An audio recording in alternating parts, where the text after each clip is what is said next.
This video is going to give you an introduction to using ggplot. By the end of this video, you should understand how to create basic visualizations in ggplot, what some common geometries are in ggplot, and how you might include multiple geometries in a single visualization. The R code that I'll show in this video is available for download. You should download it now if you'd like to follow along. This video will use the iris dataset and its examples, which is built into R. Now that we've covered some of the basics of visualizations, how do you actually make visualizations in R? So R actually has built-in functions for graphing. For example, the plot function. These functions are literally terrible. They're some of the original code that was built into R, and there have been substantial advances in creating visualizations over the last 20 years. ggplot2 is a library that is meant to address many of these issues with the old R visualization functions. It's part of the tidyverse. And so this is a comprehensive library for visualizations. It replaced an older library called ggplot, but typing library ggplot would also load it. Using just library tidyverse will load it as well. The nice thing about ggplot2 is it provides a standardized syntax for creating and combining graphs. This library is relatively straightforward to use, so we're just going to dive in and create a visualization using the iris dataset. The important thing to remember when using the ggplot library is you need to load that library first. It is part of the tidyverse.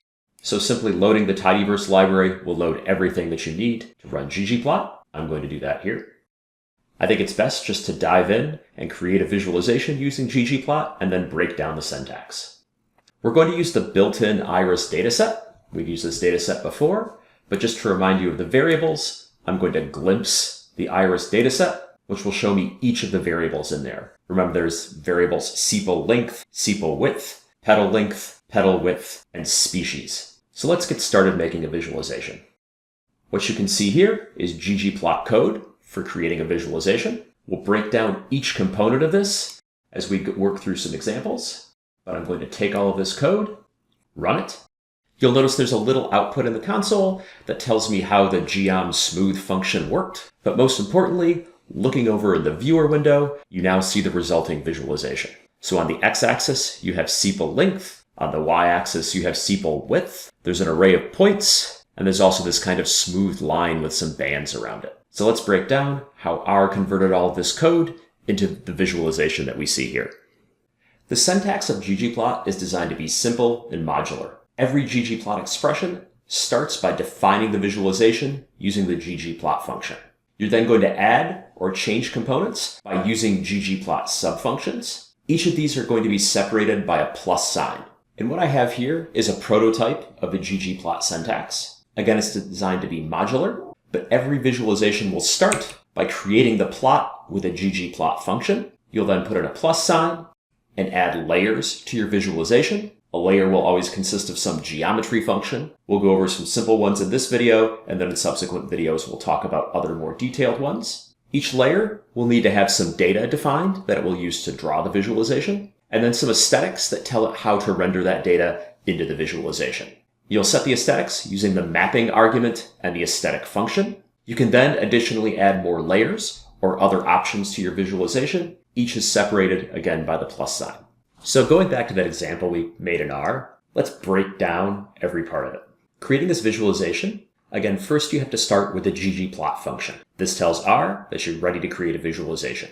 Now the next part of code that I have is the geom point geometry. This is telling R to draw a scatter plot. R doesn't know what data to use, so the first argument that I provide to geom point is data equals iris, which tells R to use the data set that's contained in iris. Next, I provide some aesthetics that uses the mapping equals AES, and you'll see the first thing that I say is x equals sepal length. And what you can see in the resulting visualization is that sepal length is on the x-axis. The x value of every point on this visualization is the sepal length value from the dataset. Likewise, the second aesthetic that I provide, y equals sepal width, you can see that the y-axis of the visualization is called sepal width. And again, every point's y value is the sepal width value from that iris dataset. That's the end of the geom point geometry. That's all the information that R needed to draw the point visualization. You'll notice that I have a second geometry, geom smooth. Again, I tell it that the source data is the iris dataset. Then I provide some aesthetics. Again, sepal length on the x-axis, sepal width on the y-axis. That provides the information that R needs to draw that smooth line on the visualization. Then lastly, again, I provide the labs title function to put a title at the top that says example 1. So your visualization will take geometry functions. What are these? A geometry function is going to add a layer with a specific type of graph. So for example, the geometry function geom_point is going to make a scatter plot. Geom_line is going to make a line graph. And geom_smooth is going to make a smooth line graph. These are just some examples. We'll cover these in detail and some other geometries in later videos. Every geometry requires some aesthetics because a geometry is just a type of plot, but then it needs to know how to draw the plot. So aesthetics are going to provide information to R on how exactly each graph should be rendered. These are going to include things about what goes on each axis, how you might want to group the data, and much more. These are all provided as arguments to the aesthetic function, the AES function. The specific arguments are going to be unique to each geometry. You can imagine a scatter plot needs different information than possibly a line plot would. Each geometry can also take some layer property arguments. These provide other information on how to draw the layer. They're additional arguments to the geometry function, but they're not part of the aesthetics. They go outside of the AES function. Many of them have the same name as aesthetics though. This may seem a little confusing at first, but it's actually straightforward and formulaic and intended to make it easy to remember what each of these functions' arguments are. Let me just show you an example here. So in the example code that I have here, what I'd like to do is make all of the points in this scatter plot red. So in this case, I have this color equals red argument to the geom_point function. It's outside of the mapping section. As you can see here, this is going to change every point in my visualization to the red color. I'll contrast this with an aesthetic. Again, aesthetics go inside the AES function, as you can see here. And what I'm saying here is I would like color to be equal to species. What this is telling R is I would like a unique color assigned to each value of the species variable in the iris dataset. So you can see there's two different ways you can specify the color. One inside the aesthetic is to group the data. One outside the aesthetic changes every point's color. And this is the big distinction between layer properties and aesthetics. Layer properties are going to be generic across the entire geometry, whereas aesthetics might group your data or provide other data-specific variation in your visualization. So let's take a look at this in R. So if you look at the code editor window, I have something that looks very much like what was in the slides. I've added one additional line here. I'll add this to all the visualizations in this example. It's the labs title equals and then some text inside quotes. This puts a title at the top of my visualization. I make all of them unique so you can keep track of which visualization corresponds to which piece of code. We'll talk much more about this labs function in a later video.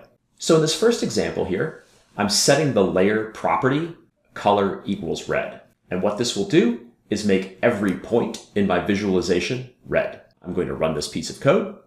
You'll notice I have a new visualization in the viewer window. It's just a scatter plot where every point is red. Now let's look at my next example.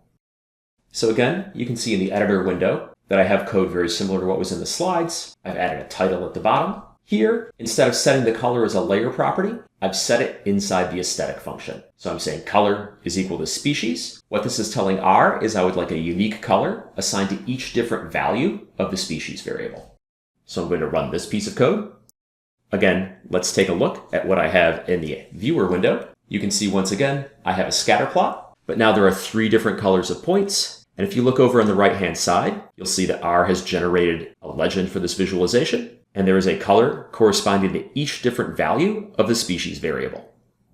Another important feature of generating visualizations with ggplot is inheritance. Sometimes you want many layers to have the exact same aesthetics and data. ggplot allows you to save typing by using inheritance. The way inheritance works is any arguments you provide to the ggplot function are inherited by all layers in the visualization. What this means is if you provide an argument to the ggplot function, such as a dataset or some aesthetics, then every layer in the visualization is going to act as though those arguments were provided directly to it. You can override inheritance by providing additional arguments to a geometry itself.